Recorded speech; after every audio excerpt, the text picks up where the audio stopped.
So today I'll be showing you how to take the transfer case motor out of this 2002 Chevy 2500.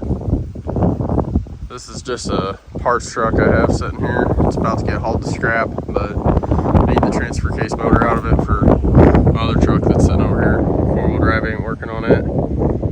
So I figured this is a lot cheaper than running to the parts store to get one. They're like $150 at the parts store.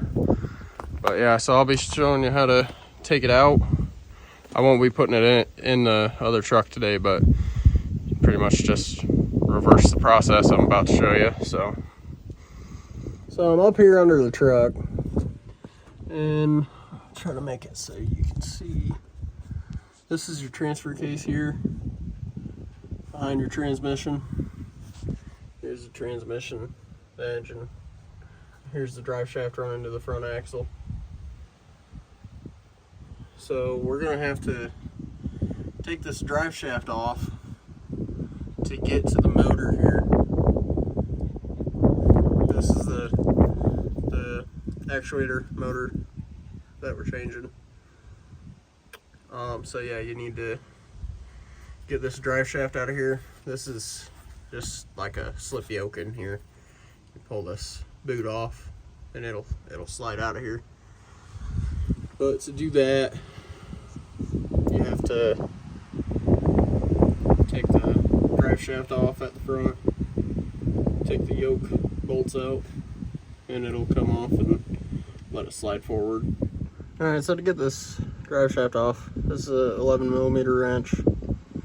You gotta take these bolts off, take these straps off here. There's one here, and then there's another one up on this side.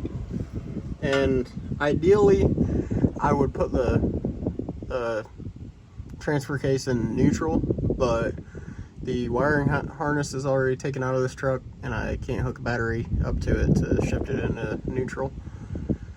Plus, if the motor was bad on it, you wouldn't be able to shift it to neutral anyway.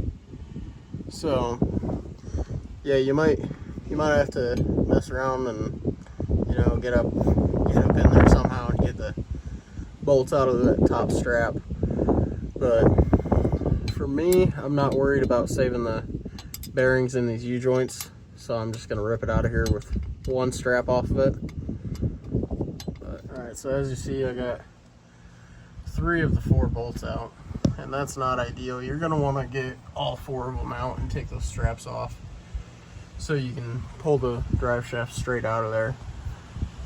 Like I said, I'm not worried about saving these U-joints. The reason I'm saying that, you see this cap came off of the U-joint here.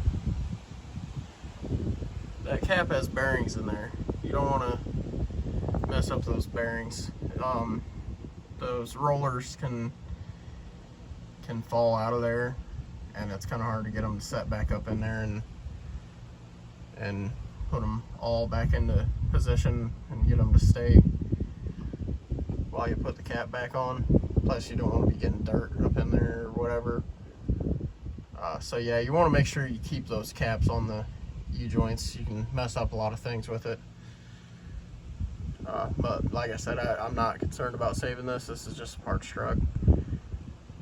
And to keep those caps on, if you take it off the proper way, you can actually wrap some tape around the U-joint to keep those caps in position, keep them on the U-joint, so you don't have to worry about them falling off.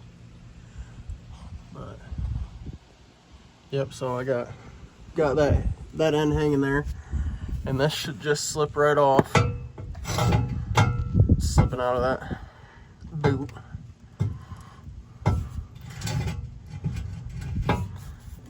It's a lot easier when you're not holding the camera. And you probably want to get this boot to slide off of there. It just slides right off there. As you see, that's a splined shaft that the yoke slips over, or slips into, I mean. Yeah, there you go. Slides out of there. Just move this out of the way. And that way we should be able to get to the bolts on this motor. So you have the connector going onto this motor. There's just a tab here that you pull up on.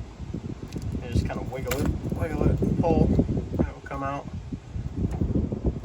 And you have 3 bolts. I believe they're 15 millimeters. I'll check. Yeah, there's one here, and one here. So I'm gonna grab my ratchet and take those 3 bolts out, and then we should be able to pull the motor out of the case. All right, so these are a 15 millimeter bolt. Just pulling the last one out here, and should be able to just pull this right out of here. Kind of work it back and forth a little bit. Might be seized up. It's an old high miles truck. Hoping this motor's good. Alright, I'm gonna need both hands to do this. I think you get the deal. It just pulls right out of there. Alright, so I got it to slide off of there. There's another connector here for the other wire, and you just push on that tab and it'll pull right out of there. Also, there's a gasket on it. I'm gonna reuse this old gasket. I don't know if a new one would come with a new gasket, but this one should be all right to just clean up and reuse. So you're also going to want to clean up the surface where it mounts to. As you see, there's a lot of corrosion up in there. I wouldn't be surprised if all of them are corroded back there, especially if you're in a place like I am. I live in Ohio, and we have a lot of salt on the roads, so everything is rusted and corroded real bad. So definitely want to clean that up so you get a good seal. Alright, so I got the motor out, and like I said, to put your new one in, just reverse those steps. When you go to put the new one in, as you see, you're gonna have to line that up with the shaft.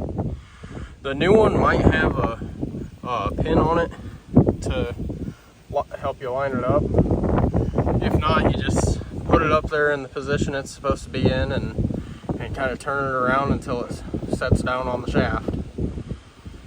So I hope this video helped you. Yeah, don't forget to like and subscribe.